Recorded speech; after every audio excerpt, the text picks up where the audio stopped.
आपके साथ।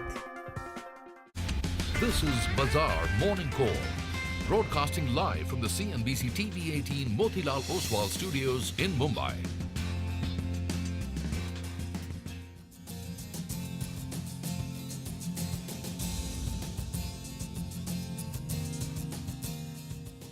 A very good morning. Welcome to Bazaar Morning Call. We are live from the CNBC-TV18 Motilal Oswal studio here in Mumbai. I'm Sonia. With me is Latha and Nigel as always.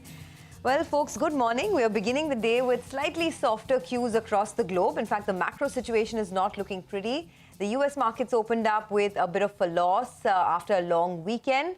A lot of stocks, whether it's Tesla, Apple, have been under pressure on account of, the weak macro as well as micro situation. In fact, Tesla is now the lowest that we've seen since August of 2020. It missed expectations in terms of Q4 deliveries as well. Apple is not looking good. For our own markets, though, the Nifty has had a smooth recovery. It's about a 2.5% recovery from the December lows of 17,800. The next level I'm watching is the 18,660 level, which was the peak that we hit on the 14th of December. It was a closing peak at that time. So I'll watch out for that level on the upside. The flows are still on the lower side as people get back to the markets. So, just 350 crores of buying on the DI front and lots of things to watch out for today. We'll talk about that in greater detail. But banks have been on the upside. There's some long addition in names like Axis Bank, which have been hitting life highs.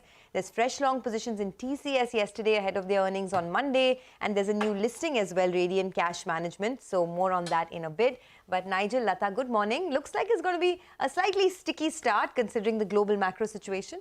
Yeah, but we overcame them last 2 days. Today, I would think that it's going to be a little more difficult to overcome simply because we are heading into the FOMC minutes and people may want to wait and watch. As you pointed out, the global cues are not extremely positive even today.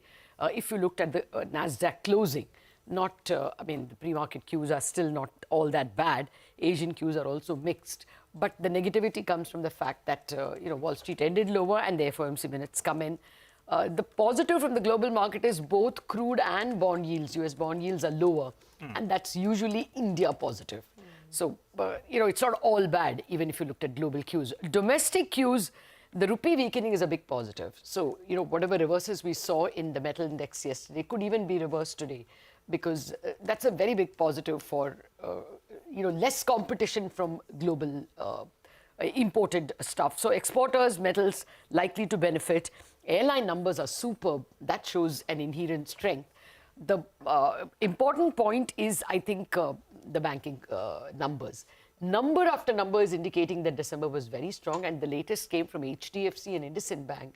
Very strong loan growth. I'm ignoring the smaller ones, but all of them have shown such strong growth that it indicates clearly that something's going right in the economy.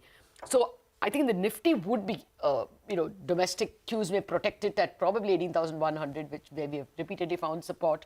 And the global cues may stop it at about 18,400, where we have found resistance. But I don't think there's much stopping the Nifty bank. I mean, it's like, lower highs and higher highs for the past year or so. And I think that's where the breakout may come. 44,000 can't be elusive for long. Well, Latha, the Nifty bank, that's the crucial one that played a role yesterday, and that was the reason the Nifty ended in the green. And as you said, yes, Nifty bank is going to be most important today because the IT index is likely to be under some pressure going by the global cues. So a couple of factors at play. The institutional flows first up.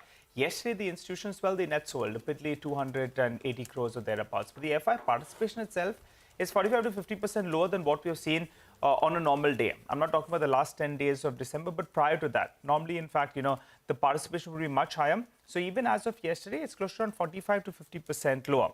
What are the FIs doing in the F&O market? Well, they added shorts yet again. So they added close to around 8,000 short contracts. And in the last 3 sessions, that's from the start of the series, the short positioning has gone up by close to around 25,000 short contracts. So now the short positioning that was at around 45% odd just a few sessions ago, that's moved to around 57%. Not a bad thing. So they're adding shorts in the index futures, but they're hedging themselves. Because in the index options, they're bought calls, more calls than puts in the ratio of around 3:1. And they're writing puts as well. That's telling you that maybe that base for the market, that was at around that 17,900, maybe it's heading to around that 18,050 in the near term, that is. What were they writing yesterday? It appears there's a short straddle at play. What's a short straddle? The 18,200. You write both the call as well as the put. The premium between them, you pocket it. That's around 150 rupees. And you deduct it from 18,200 and you add it to 18,200. So the broad range is 18,050 to around 18,350. That's in the near term. That's the range that we're looking at going by the short straddle. But on the Nifty bank, since that's going to be, the joke on the back or the key to the Nifty's move, well, the 43,300 strike was fairly active yesterday. That's on the put side. The premium was at around 150 rupees. Perfectly ties in. For those that are writing that particular put, the 20 DMA comes in at around 43,170. So holding that is most important. The Nifty bank needs to perform to take the Nifty higher in today's session. The IT index is likely to be on the back foot. SGX Nifty suggesting a 50-point downtick. Today, I think don't rush in there and buy it immediately. Wait for a little bigger dip, and then, in fact, maybe you could get in. So let's see how that plays out. Sonia. Okay, that's most helpful. Nigel, let's watch whether Nifty Bank can yet again play a leadership role. It looks all set to. The numbers indicate that. Okay, now before we delve into the show full tilt, let's tell you what's lined up in the first half hour of the show. We will get you updates from the markets across the globe. Steve Bryce of Standard Chartered Wealth Management will be with us to discuss the global trade setup. Later, our research team is going to bring you our top 10 list of stocks for the day at around 8:30 a.m. We also will do a fundamental stock analysis check with Devin Choksi of KR Choksi. Okay, well, that's lined up on the show in the next 1 hour. But in the meantime, we have some opinion coming through for you.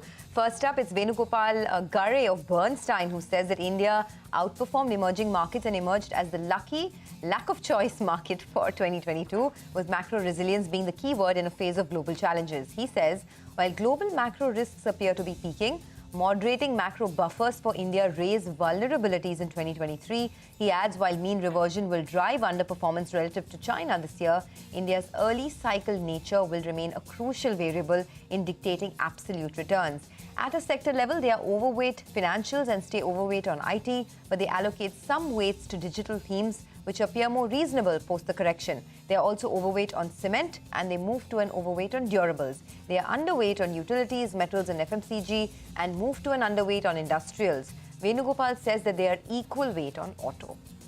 Okay, that's a bunch of clues to work with. Let's get to the money market calls.